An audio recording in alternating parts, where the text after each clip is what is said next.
Breaking news, Shakib খানকে নিয়ে বাজে মন্তব্য করায় সঠিক জবাব দিলেন হাসান জাহাঙ্গীর। জিৎ যে বললো এখানে বাজার খোলা আছে, সবাই আসতে পারে, এটা কিন্তু মন থেকে বলে নাই।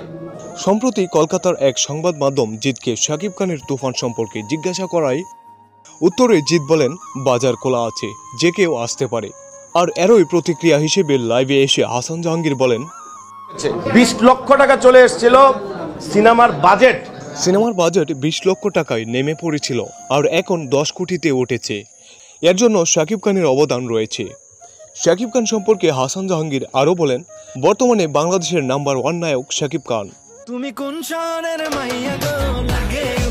শুধু বাংলাদেশ নয়, ভারতেও বর্তমানে মেগাস্টার শাকিব খান, কিন্তু সেটা ভারতের নায়কেরা মানতে পারছে না, তাই এরকম কুচা দিয়ে নিজেদের প্রকাশ্যে আনতে চায় তারা।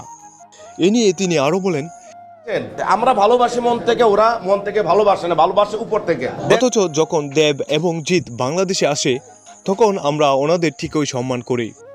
একমাত্র ভারত ছাড়া যেসব দেশগুলোতে তুফান মুক্তি পেয়েছে সবগুলো হলেই হাউসফুল চলেছে।